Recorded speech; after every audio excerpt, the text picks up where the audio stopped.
Well, hello. I am live. This is Jenny Walker, and this is Jenny Girl's Closet. Welcome to my channel. If you haven't been here before, I talk about consignment, reselling, and styling. I am one of the owners of Walker Vine Luxury Consignment in Pasadena, California. I am also owner of Jenny Girl's Closet and Jenny Girl LLC, which is my styling company and resale company, as well as where all of my creative pursuits kind of go through that company, my music, my songwriting, my comedy, and all that stuff. So, yeah, so welcome. We'll just wait here a few minutes. I kept changing the time because I just, you know, I'm a little bit of a commitment phobe. So I wanted to make sure that I wasn't late, and now I'm actually early. So there you go. But yeah, welcome. I'll just wait for a few people to get in the chat. I've got one thumbs up and one person. We are cooking with gas. The early days of YouTube.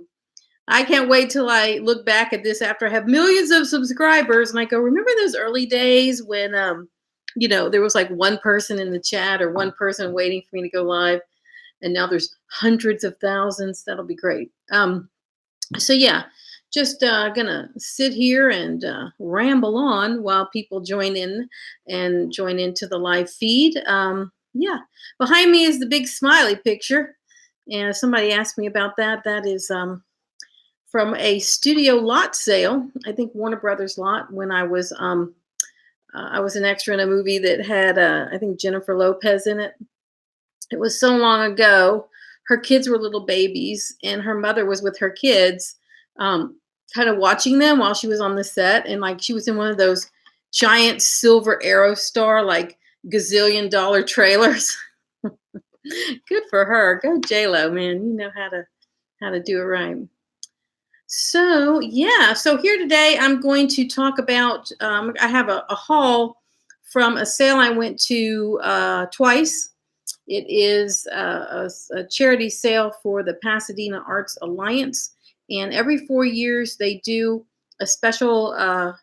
It's like a giant estate sale or giant sale where all of their members and donors have contributed furniture and clothing and houseware items. I didn't see any kids stuff, but I saw adult men's and women's clothing, jewelry, every kind of dishware you can think of, small books and CDs and TV stands, bedroom suits, couches, rugs, and the like. I was not looking for furniture, so I didn't even go to the furniture really and look at that on the first day. I was just really focused on the clothes, which is what I do. So anyway, the first day was all full price. No fun, but what are you going to do? It is for a good cause, and I have no problem paying a premium for something that's worth it and is interesting. And I was really proud of myself. One, I was on a budget, but the other thing is, usually when there's a lot to buy, I can justify anything in my mind. And I really reined it in the first day. Only bought four things. Four things. That's all I bought the first day. And I saw plenty that I wanted. But on the last day, everything was half price. So I went today. My business partner went with me. And he ended up buying some furniture for his home. But I was focused on the clothes. And so, yeah, I'm going to show you what I bought. And I was very restrained. I mean, there were some things I really wanted to buy. And they had just problems. And, I'm really learning that if there's too many problems involved, it's best not to buy something. I mean, I saw an Yves Saint Laurent, beautiful, beautiful dress, and I was so tempted, but it had a spot on the front, and then the whole inside lining was stained. Ladies, what I'm talking about. And it was tragic. It was $200, and it was going to be $100 for half price. And they said, we'll go down to 40. And I'm like, I'm still not paying $40 for this thing. So I had to leave it behind, which was a shame. But sometimes you really do have to walk away from beautiful things, highly branded things, just because you're taking too much of a risk. And I don't want to risk $40 on something plus the cost of the dry cleaning for it not to come out. But I do want to show you what I found. And also there's some brands who you may not be familiar with that are designer brands. All of these brands can be found on First Dibs. And this was really, these are vintage pieces that are gonna be really expensive when I price them. But I want you to see what I bought and why, so that you can be on the lookout for these brands too in your community. So hold on, let me get my first thing. Okay, I'm not gonna, I have to do this in an order that makes sense. So I'm gonna save some of this for the last. This doesn't even make sense based on what I just said. I'll save that for the end. Okay, so there is a brand, and you may not have ever heard of it. I knew about it just because I'm old enough to have lived through this brand when it first came out. Yeah, I knew it about the first time around, but anyway, this is a brand that if you ever come across it, it's really obscure. But if you know about it, you know about it. We sold things by this brand in our consignment shop. We sold an outfit to shipped it to Japan. And when you see the brand and the kind of the structure of this, you'll understand. But anyway, this is called Jean Mark. So this is the brand. So this is their logo. So if you can look for that, Jean Mark. This was probably out in the 80s, probably. You know, 80s is always half of the 80s and half of the 90s, but I think this was truly in the 80s half. So this was, I paid a premium for it, so hold on. They were asking $100. Here's a little ticket. And I paid $50. Now, why would I pay $50 for this? Well, it's because it's worth over $1,000, and I'm going to show you why. So this is a maxi coat, and it's crazy colors. This is what the brand is known for. All of their colors are this like muted color palette. And this thing is maxi, like all the way to the ground, right? It's crazy. It's quilted. So if you look at the front, so it's got all of its buttons in place. So I was thrilled about that. And yeah, it is just super, super unique maxi coat. And like it's too long for me. Like if I were to try to wear this, I couldn't wear it. It's going to be meant for someone pretty tall. But this is a really, it's a niche brand that is highly collectible. You kind of got to know what it is to be looking for it. But these colors are super vibrant, and the quilting is just amazing with the birds and the doves and the heart. Look at this thing. It's like, if I can't sell it, I'll just use it as a blanket. But yeah, Jean Mark. I mean, these are on First Dibs, over $1,000 value on this coat. I do not know what I will price it. All I know is I will definitely get more than what I paid. So hold on, there's more. So so Jean Mark was also these are actually separates, but they were selling it together. This really cool vest and this shirt, and it's got the quilting just like the jacket. I mean, that's what they're known for, is these vibrant colors. Everything isn't quilted, but many things are. And I'm not so thrilled about the shirt, but I really love the vest. So there's Jean Mark's tag in a different color. And let's see where it's made. Made in the USA. Gotta love that. Dry clean only. But yeah, this is super cool, super wearable now. And the colors are just amazing. And the shirt that came with it, you know, I don't love this shirt for anybody, but you know, it came with it. So, you know, it's a nice oversized shirt with really interesting detail. And again, it's the Jean Mark. You know, I'm not sure I'll even try. I mean, I'll definitely try to sell this, but you know, it's not my favorite piece. It's, you know, who knows? Somebody might love it. That loves the brand. And then the other piece by this brand I got. And I got this the first day of the sale. And those pieces I got the last day of the sale, which kind of makes me sad because I shouldn't have bought the first piece the first day, knowing it'd be around on the third day. I wouldn't have done it. So anyway, so this is the dress. Again, Jean Mark. And this has its own belt, and it's a maxi dress. It goes all the way to the bottom. And these colors are just amazing. And for somebody who knows what this is, who likes the vibrant colors, this is really cool. So the collar is really neat because it kind of buttons up but you can also open it and wear it that way.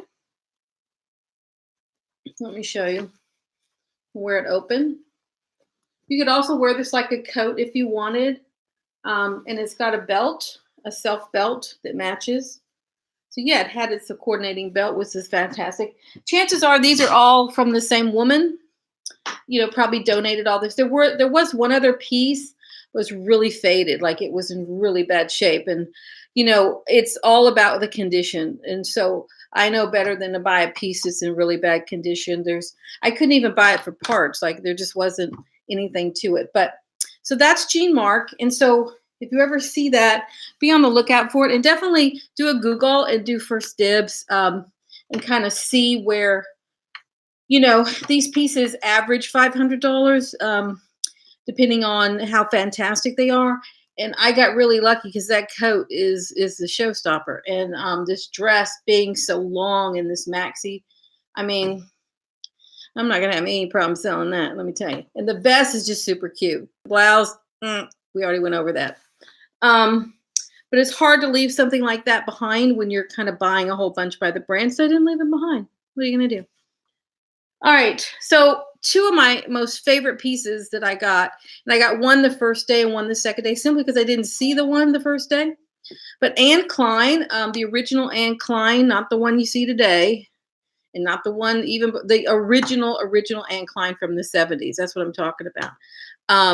These pieces, some of these are really, really highly sought after, and I found the most amazing 1970s style coat, black wool, and it's in pristine condition. And with all of these things that are that old, 30, 40, 50 years old, you don't know if the critters have gotten in there and at dinner. This is pristine. And I paid a premium for this. Happy to do it. Let me show you what I got. So this is a double-breasted wool, very 1970s style coat. And let me show you the label. So the original Anne Klein label looks like this. It's got this dark lion on there like that. Not to be confused with what's out there today. Don't give away. This is the original 70s. So let me show you this coat. It is unbelievable. So this is a double-breasted wool coat. It's got this little, I don't know if you can see it, this piece in the back. It's got double pockets on the sides, and it's super long. It's fully lined, 100% wool, made in the USA. It's in perfect condition. And I mean, that's really, it's very classic, it's very simple, and it's very wearable. Like you can wear this today, and that's the whole point of the vintage, because, we're not here just to look at this stuff. People who want this, they really want to be able to wear it and have that vintage retro style. So I paid a premium for this coat, paid $100. Happy to do it. This will sell for so much more. Yeah, so much more. I might be able to get $1,200 for that coat, but it'll be like $800, $900, $1,200 in that range. But hold on, wait till you see this piece. So this piece is really, really special, and I didn't see it the first day, and I kind of saw it by accident the second day. And this is, again, one of the earlier Anne Klein and Company. Again, we have the little tiger. It says Anne Klein and Company. They wanted $25, so I paid half of that, so $12.50. This is a stunner. It's got a 70s collar, beautiful wide sleeves. Look at the detail on this. It's just amazing. Now this is a bit what you call dingy, to be expected. It's more of an off-white than a white. May have been white at one time. But what I love about it is that there's no stains on it, although it's a bit dingy. Every one of the buttons is in place, and this really, really cool collar that's very 70s. Look at that wide collar. I mean, I wish this was out today. I mean, maybe I should put out something like this. This is amazing. And then the back, and I love the fact that the buttons are kind of close together down the front, not super wide. They got a lot of buttons on there, and they're all in place. Feels like it's linen. Let me see what it says. Doesn't say, well, it does, but you can't read it. It does have the USA Union label in it. And if you don't know, if you look up these Union labels, you can see how old something is. Basically, a date range. Like they use this label from like 19 so and so to 19 so and so, that kind of thing. Um, yeah, the tag is just, it's not readable. It's very sad. Yeah, I almost passed out when I saw this. I mean, seriously, if this were my size, I'd just wear it, but it's not. It's absolutely gorgeous. And as I like to say, it's as wearable today as when it was made. I mean, if you went out to find a shirt like this, you wouldn't even know where to go because a lot of these styles, we basically get whatever someone made that year. And if they're not doing roughly blouses on a year, you're not going to be able to buy them in the primary market. You have to go vintage in order to find it. But this one, Anne Klein, like this is one of these just amazing, like premier pieces. And I think that this will be hundreds of dollars. I don't know how many yet. Haven't decided. I've got to do some looking around to see what the going rate is. But a lot of times I am not moved by what other people are pricing things. I really could care less. A lot of times I go on gut, I go on feel, and I go on, well, what's unique?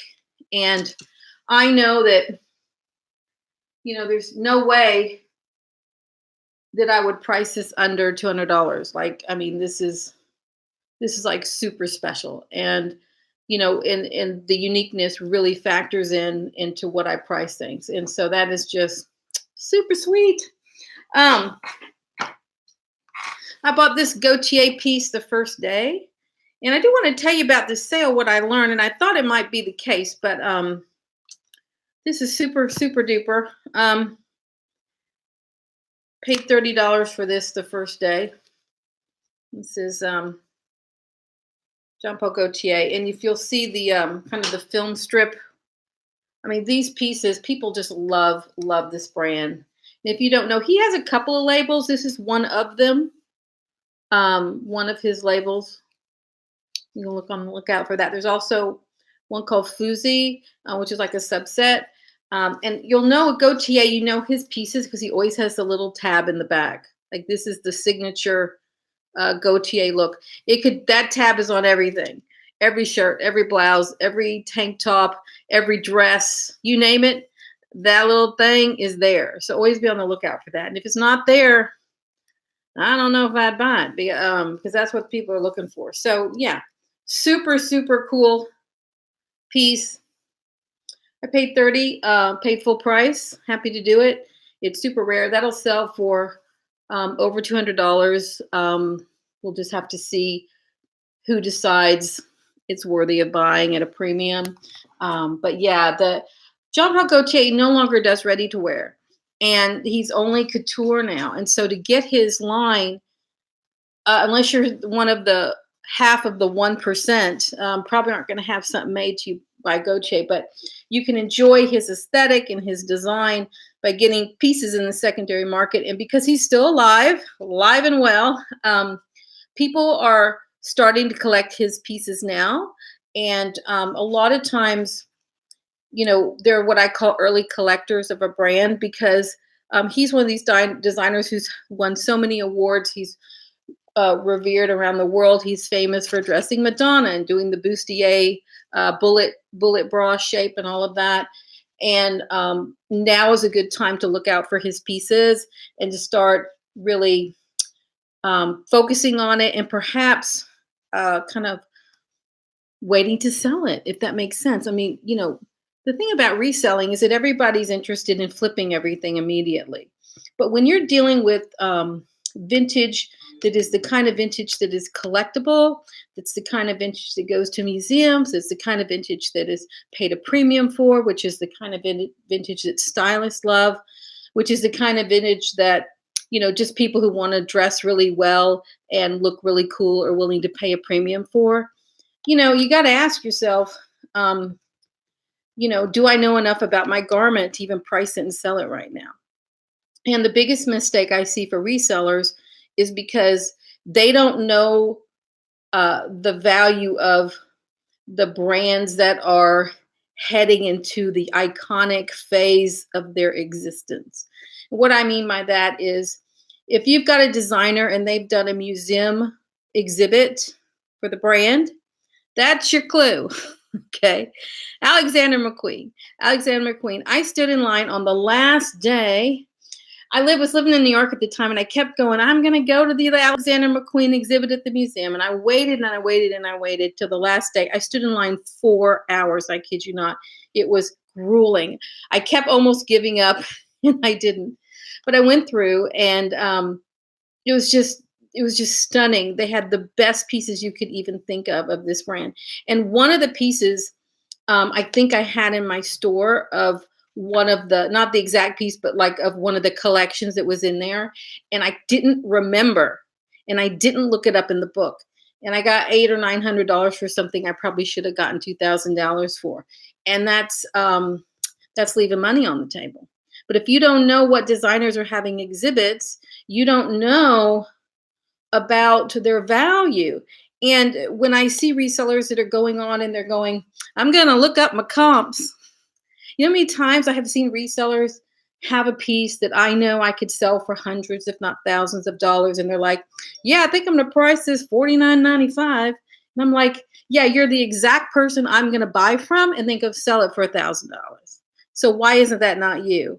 And the reason is that there is a piece of knowledge that's missing from the average reseller, which is this studied area of the brands that are iconic, the brands that make museums, the brands that are revered and coveted. I mean, museums actually buy things. I mean, this people don't really probably talk about is that a museum will buy for their permanent collection.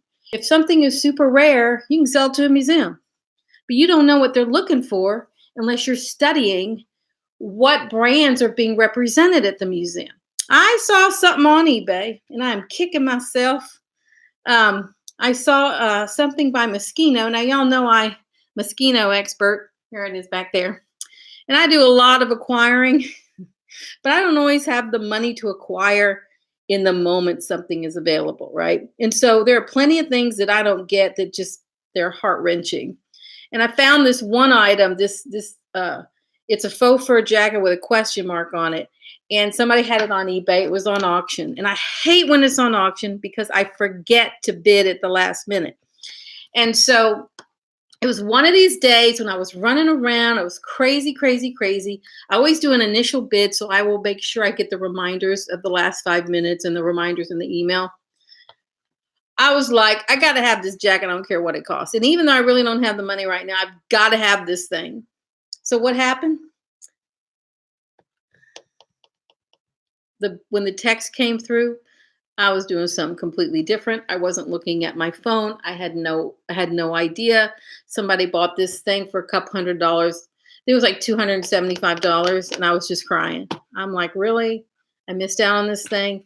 This thing that I know that a museum in New York owns one, and they celebrate it on their website.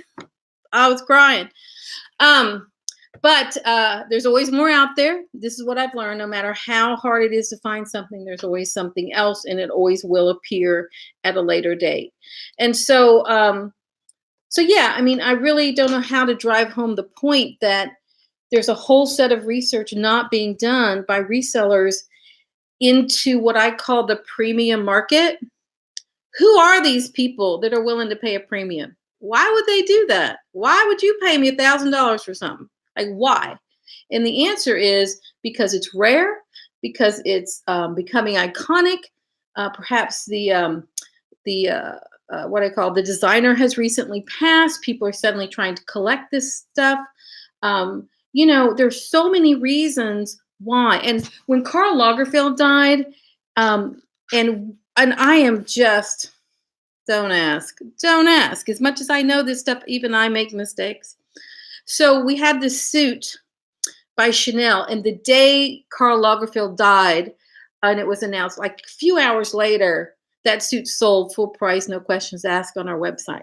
And I had remembered, I had not remembered when he, like I knew we were going to sell a bunch of Chanel when he died, but I forgot I had the suit. All right, this is what I'm trying to say. If I'd remembered I had the suit, it's what you call a famous suit. What makes it famous? Princess Diana was photographed in this particular Chanel suit. She's been written up about this suit. They used this suit by the Franklin Mint to create the doll. They did many dolls of Princess Diana, but she was wearing this one outfit in one of the dolls. And I forgot that. And someone came in and bought it. And I'm like, you know what? They can have it, because to have canceled that sale would have been the wrong thing to do. But had I been thinking, I would have taken it down and repriced it for like triple the price, because that suit is iconic. And now everybody's looking for that suit, and we had it, and whoever bought it got a really good deal. I mean, they paid over $1,000, but they should have paid at least double or triple that amount based on what had just happened. So this is what you have to understand about vintage. And there's so many kinds of vintage out there. And when people are sourcing, they come across, they don't know what it is. I remember watching a reseller who had found a Gautier piece at the Benz. And they're like, yeah, that's really cool. I'm going to look up my comps. Yeah, we sold it to a woman for $100 somewhere. We're so excited for $100. And I'm like, really? You sold that thing for $100? I mean, I buy it from you for $5 and go sell it to somebody else for $2,500. Like there's this piece of knowledge that's missing. And so what I would say to people when they're sourcing, when they're thrifting, when they're hunting, is that you got to look somewhere other than the sold comps on a Poshmark or an eBay or an Etsy to really understand what things are worth and what people are willing to pay. And you're not going to find this stuff that often that it's going to make that much difference in, I think, your overall sales. I think you're going to find it often enough to where you can like set it aside and be like, okay, how do I maximize the amount of money I can get for this particular item that's super unique? It's kind of out of what I normally sell, but I know it's special, and I want to wait and figure out the best way to sell this. And an eBay auction isn't it? Is the absolute worst way to sell something special is an auction these days. So what I would say is for people looking to research important designers is, there's a lot of the fashion institutes and fashion guilds in New York and around the world that have honored plenty of designers. It's easy to look to see what brands and designers are in the Costume Institute. Different museums they call it something else, but it's very, very common. I mean, just like they're showing you a suit of armor from, the 1700s, they're just as easily showing you in modern day things that people wear that are super special and couture. And I think it's really important to know that. And this is a kind of a subset of knowing about very iconic brands like Louis Vuitton, where they're doing collaborations like with Supreme or Murakami, where those things are becoming increasingly hard to find and the value is really increasing. As a matter of fact, I saw a Murakami monogramouflage duffel bag, one that I sold for someone on consignment 3 years ago for about $6,000. And it's now people are asking $15,000, $17,000 for it.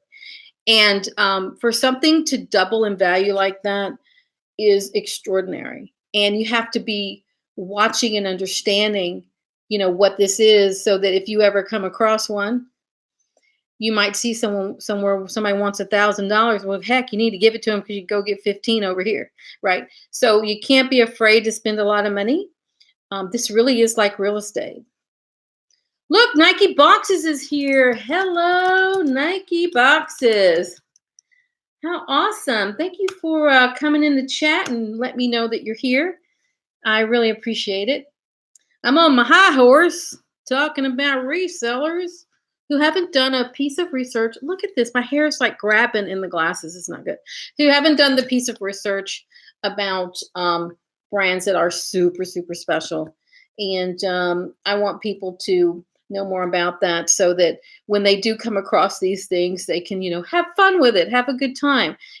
Why not set something aside and just see what's the most I can get for this thing, right? Dumb resellers. Yeah, you know what it is? I don't like that word. It's a negative word. Is it it's what my mama would call you, daughter, you got a hole in your education. That's what she used to say when I didn't know something. So she wouldn't make me feel bad. Daughter, you got a hole in your education. So you got to go fill that hole. So there's nothing, none of us know everything, and it's a piece of knowledge that is easy to find. It's easy to Google, and someone who's really interested in challenging themselves to see, hey, did I ever come across something like that, and what would it take to sell it? And instead of doing comps, I feel Nike boxes is making me laugh with his humor. You feed off of them on eBay. That's so funny. Yeah, I do too. I buy all the time from people who have no clue what they have. Absolutely. And I have no bones about it. I mean, you know what? And people buy from me when I don't know what I have. So we're all in it together. We're just at a different price point. So they got a suit for $1,000 and a little bit that I should have gotten $3,000 for. That's on me, right? So yeah. Yeah, I mean, we all have things to learn. So I find that it's sometimes easy to specialize. And a lot of people that I find that are trying to really fill the knowledge gap are honing in on something in particular, whether it's sneakers or whether it's, urban streetwear, or whether it's particular designers like a Gautier, or it could be a Tom Ford. The Tom Ford for when he worked for Yves Saint Laurent and Gucci is super, super hot and collectible. But, all pieces don't look good. And this is the thing to remember, is that you could get something Gautier and it just doesn't look good, right? And I get it. So you got to walk on by. So within the designers, there's value, and then there's that extra value when it's something particularly rare, particularly iconic. And, there's tons of books out there. Like when I was becoming an expert on Moschino, which is back here, I bought every book I could find. And there's only like 3 of them. That's it. There's 3 on the market. And all these books really were done when Moschino, when he was still alive, Franco Moschino, that he did a 10-year anniversary kind of retrospective of all his pieces. And that's what all the books are. There's nothing, this make me nuts. Sorry about that. There's nothing before and there's nothing after, which is fascinating. So really, the most I know about Moschino is those first 10 years. And if you hold on, I'm going to show you this book just to give you an example of what I do. We've kind of veered off the hall for a minute, but hold on, I'll be right back.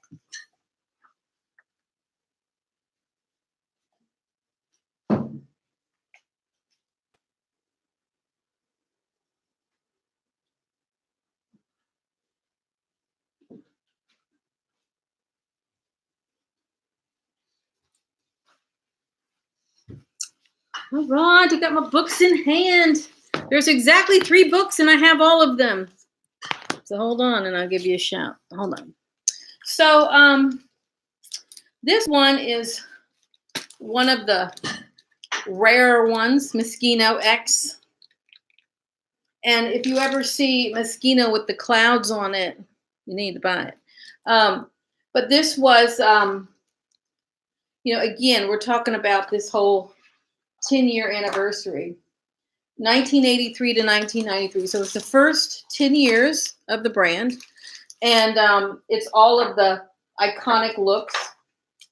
There's a lot of things Moschino's known for, like teddy bears, the peace sign, hearts, all this stuff.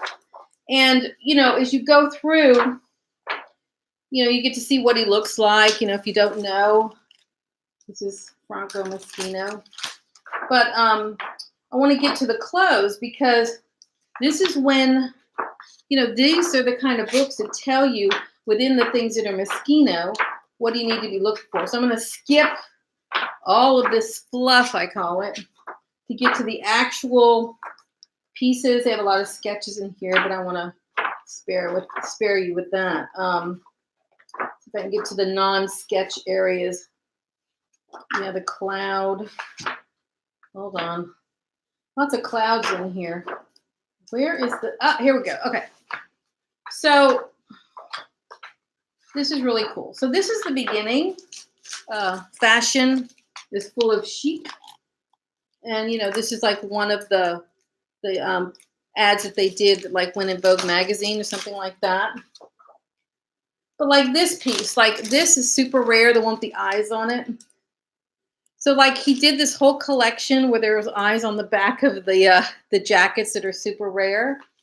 And so if you can come across one like that, you know, anything that's been highlighted in a book, you know, it's going to be super, super special. This is one that you always see on First Dibs right here with the knife and spoon, the suit with the knife and spoon on it. You know, that's always a couple $1,000s online. Like this one is pretty iconic here. They, oh, hold on. They did this and it came, this one comes in different configurations. Like this is a strapless dress, but like they made a handbag and they made a jacket and they made a skirt. These are some of the more iconic ones like this. These are what you call museum. These are like museum worthy ones. So if they were doing an exhibit, this is very famous smiley face that he did. I actually remember that one. Either I almost bought or I did own the shoes like that, black with the white smiley face on them. They had them in leather at Saks Fifth Avenue. It's amazing. Let me show you something else pretty iconic. This with the playing card on the back. And I'm skipping a lot of these. This is pretty famous, the Moschino Couture, because this is embroidered on the back and it's like super, super exclusive. This one's super poshable, fashion on, fashion off. These you can find on eBay. Like I've seen the fashion on, fashion off many, many times on eBay, but I didn't buy it because I wasn't ready. Now this one's super rare, this one, with all this crazy stuff on it. If you ever see that, you should grab it. I just want to try to do a few more because y'all get the picture about what's super rare. So, you know, you don't need to be told. But yeah, these magazines and these books are really, you know, this is how I learn. And it also gives you the date. So if I want to know what year it's from, because a lot of, it's kind of hard when you watch fashion shows online to figure out and date things. But these are really helpful because they tell you when. This is the mini version of a book about the same time period. And like this skirt I missed out on today, this one with this on the bottom. It was up for sale. Somebody got it before me. I'm very upset. It was only $50. I was like, seriously? I've been looking for that skirt. Somebody else got it. And it really helps you know what to be on the lookout for because there's so many pieces by a designer, but the ones that end up in exhibits or in museums. Now this is one I've had and sold. This one right here. It's also simple. I got that one on eBay. The thing is, I can buy it right now on eBay, but not at a price point where I can make any money. And that's the thing. Like if I want to go spend $500, I can buy a black one right now because it had 2 color combinations. But I don't make any money at that price point. So I have to just walk on by and wait until I can find it, you know, around $50 or $100 to make it worth my time. And that's this book. And then this other book, this is a third one, the question mark. This one is super fantastic. It's literally photos from the exhibit of the 10-year that they did. And it is just an amazing resource because if you're wondering what in the heck is special, you just have to open the book. And it's the same thing for all of the designers, their most special pieces. Like here we go, the fashion on again. This one's been, we've seen it twice now. Fashion on, fashion off. I mean, it's really, really super fun. And, you know, with Moschino, the crazier the better. You know, that's kind of how that brand works. And super rare one is this one. Now I have this one, but this is super, super rare. It's pink and black and it's newspaper print. So yeah, so these books, I won't go through all of them, just to give you an idea, you know, how am I going to learn what is collectible? How am I going to learn that? This is one of the pieces in the research that I do that helps me. I do a lot of online searching to see what kind of made the cover of, not the cover of Vogue, but say like a Vogue advertisement, because those are the pieces that get revered from all of the brands. They call those runway pieces. So yeah, so that's just a little sidebar. So back to my haul. Sorry about that. I like Voting. Yeah, Nike boxes, neat too. So I'm going to show you some things that are not vintage collectibles that I bought at the sale. And you'll understand why when I show them to you. They're just super cool. This is everyone's favorite Lululemon tote bag. And it's like brand new. And it's like a teal green. And, gym bag. And I paid $5 for it. $5? That's a $100 bill at least right there. And then the other thing I bought, I don't like Brighton personally at all. I'm not looking to buy Brighton, but if I come across it at a good price, I will buy it and flip it because people love it. So this thing cost me almost nothing. 100% leather. It's got that long crossbody strap. So I got that at the same sale. And this last piece, this is really not my thing, but this was really hard to walk by. I mean, this is one of these, it's not my jam, but I know it's really interesting to the right person. This is the second piece I've bought like this. And the problem with this kind of thing is it has to be cleaned. It has to be soaked, and they have to treat it to get any of the stains out over time. But this is, a lot of people love these vintage lace dresses. This one's particularly amazing. Look at this thing. It's just crazy cool. And let me see what the brand is. This is, hold on, Beverly Page. Beverly Page. So I bought this, and it's got some, it's got to be soaked at the cleaners, and they do a really good job. This kind of thing, if you ever go to any of those traveling vintage shows, there's always like one seller has like 5 racks of this stuff, and it's really powerful to see it all merchandised together. But people love this. This is perfect for like Coachella, although it might be too hot to wear, but or to get married in. People love this kind of look. Perfect for a photo shoot. Yeah, I'm really excited about that. So that's it. That's my haul today. That's all I got. That's all I got. So I'm really, really pumped. I love everything I got today. And you just never know what you're going to find. And even though the price points are a little higher than I like to pay, I'm just happy to find some good stuff. And in the end, I don't want to continue to buy too many lower end things because it's less interesting for me. But these are pieces that I know could be used in a photo shoot, could be used by a stylist. You just never know what people are sourcing for. And they're super, super interesting. And that's what I like, is something super interesting.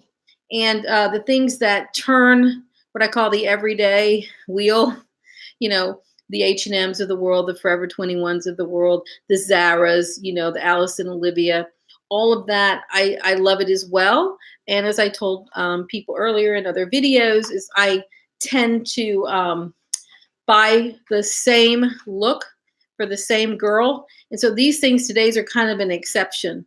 So the black Anne Klein jacket, the white Anne Klein blouse, the black leather purse with the silver is totally my girl. The Gautier is my girl. The vintage dress is not my girl at all. And the Jean Marc stuff is not my girl at all. But they are amazing vintage pieces in their own right, which is why I'm pulling them in. And I cannot wait to see how they sell. I will show you 2 things that sold for me on eBay over the weekend. I've never done any sold videos, but yeah, I want you to see because I'm kind of excited. Hold on. Ugh. And you'll see why they sold, because they're awesome. This is Alexander McQueen, new with tags. It's McQ, so it's the secondary line, brand new with tags. It's got an exposed zipper in the back. So this sold for $149, and I think I paid $40 for it. So I like that profit. I mean, this thing was amazing. I didn't know who would end up with this. And I recently saw the skirt that matched, and I almost bought it, and I'm glad I did now because the top's gone. And then this If you can find these H&M collaboration pieces, they sell all day long. This is the H&M for Kenzo piece. And I'm sure I could have gotten more for it. I sold it for $130. It's going to someone in Mexico. It retailed for $99 at the time. It sold out. This is something I bought with trade money in a buy sell trade store. And I'm always looking to trade something that isn't selling for something that will. So this is just super, super cool.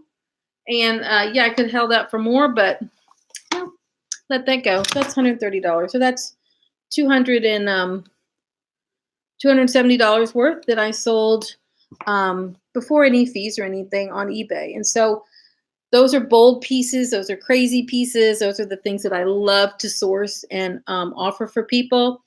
Can't find those every day.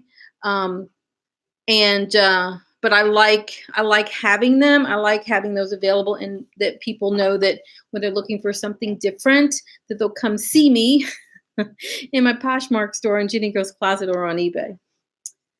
Good margins. I know. I love buying things that are new with tags. Like both of these are new with tags. It just feels good to have new merchandise around. It's sourcing is tricky and it's interesting. And I think for me, there's no stone I will not turn. I'll look anywhere for anything. Some environments feel better than others in terms of sourcing. I really, really love sourcing at consignment shops and buy sell trade places because they've already been gone through. And more often than not, you're not going to find something damaged or stained in that environment. And yeah, you're not going to pay $5, but if it's a good piece, and that's what I'm looking for. I'm looking for the ones I can triple my money. I mean, that's the whole goal, right? So that is it, Nike boxes. That's all I got. I've been on for 47 minutes. I'm always amazed that much time passes when I get on here. But anyway, thank you for listening and thank you for watching my haul. And I will be doing I want to do some hauls that people aren't doing right now. There's a lot of people have the same type of haul, and I'm scratching my head on how I can do something different. And I think I'm going to focus in on this really highly collectible, high-end, they're willing to pay a premium for it brand, and how to kind of determine that and how to go about finding those things. You can find them online on an eBay or an Etsy just as easy as you can. And actually, I'd say it's easier to find them online than in person. But this is a no excuses thing. You can't say, "Well, I'm in Middle America." Well, if you got an internet connection, you can go shopping, you can go sourcing. So as long as you got the resources, the financial resources, and an internet connection, and some place to ship it, it'd be fun to do an experiment. And I'm all about experimentation. And this is something you dip your toe into if you haven't. I've been doing it for so long that I don't have qualms about spending $40 for something, or $30 or $100, because I know from the history of sales that I've had what it's going to sell for, the likelihood of it selling, and how long it's going to take. So the Incline coat is not going to sell right away. I'm not planning for it to. It's about to be summer. That's a really special piece. It's going to take a while for the right person to find it and fit it and understand what it is and pay for it. The Incline blouse, however, is universally appealing to just about anybody. So that would probably sell before the other. Lululemon bag, that'll sell in 5 minutes. We know that. The Jean Marc items, they're super special. They're not going to sell right away. Nope. But they're going to sell for a good price, and probably to someone in a foreign country. They are not going to sell. They're not going to sell to an American, probably, unless it's a photographer with a photo shoot. So they're real specific pieces, and be really good in the Asian market. So we'll see what happens to those. And that's kind of it. I don't think I have anything else to show you other than this amazing mosquito jacket back here. Can I tell you it's not in any of the books? Darn it. But it's super cool. XO. Big heart on the sleeve. XOXO, hugs and kisses. A big X on the sleeve, little gold buttons. And also with vintage, like sometimes you'll find a piece and doesn't have the buttons on it, but what you can always do is buy, like what I'm doing now that I didn't do at the beginning is I will save what I call damaged or ruined pieces that are what for the parts, meaning buttons and things like that, that are Moschino. So I wouldn't have any problem buying something that was like damaged on eBay, but it had all these buttons on it, and then just having the buttons to use to replace on future pieces that I'm going to come across. Because chances are a button's missing. So you got, there's no reason you can't get the button even by buying another piece. Also, you could have a label that's damaged in the back. So if you could take a label from another garment and put it on there, it's the same label, the same size and things like that to kind of resurrect it. People do that all the time. But yeah, love this piece. Super cool, super wearable, super awesome, and very Moschino. So that's it. This is Jennie Walker. Thanks, Nike Boxes, for hanging out with me. I really appreciate you being the soloist in the chat. I look forward to getting back to you soon. I don't know if I'm doing any more sourcing, but if I do, I'll certainly let you know with the haul video because people seem to like to see what other people buy. I know I'm fascinated by it. I really am. It's just the weirdest thing to watch, and it really draws you in. So that's it. I'm Jennie Walker with Jennie Girls Closet, and I really appreciate you joining me. If you didn't catch it live, which you probably didn't, I appreciate you seeing it after the fact. If you haven't subscribed to my channel, I really wish you would. It's brand new. I'm trying to get it going. So all those subscribers, yeah, I had like people subscribe and then they leave, and I'm like, what happened in those 5 minutes? Like, what did I do wrong? I don't know. So bye, Nike Boxes. See you too. See you in the next video. I don't know why that happens, but it does. And I'm pretty, because when people subscribe, you don't get an email for every single one. Some people either have hidden, I guess maybe they've hidden their emails so you don't know who it is. I think those are the ones who are like going their way. So we'll see. So that's it. Jennie Walker with Jennie Girls Closet. Please subscribe if you like the video. Give it a thumbs up. I'd love to have a comment from you to see which pieces you liked the best or any other information. Be sure and hit the bell icon so you can know when I go live. I am on the West Coast, so I tend to go later at night. I will try to do more morning. I'd say more. I need to do any morning live videos. And I'll certainly try to do that. And I'll try to tame this hair too, because it's just getting all in all of our ways. And that's it. Have a wonderful, wonderful Sunday. That's me tapping on the table because I'm so new at this. I was listening back to one of my videos. I'm like, what is that noise? And it was me like rattling around the computer because it's hard to know what to do with your hands when this is going on. So anyway, that's my long outro. This is Jennie Walker with Jennie Girls Closet. And I look forward to seeing you on my next video. Bye.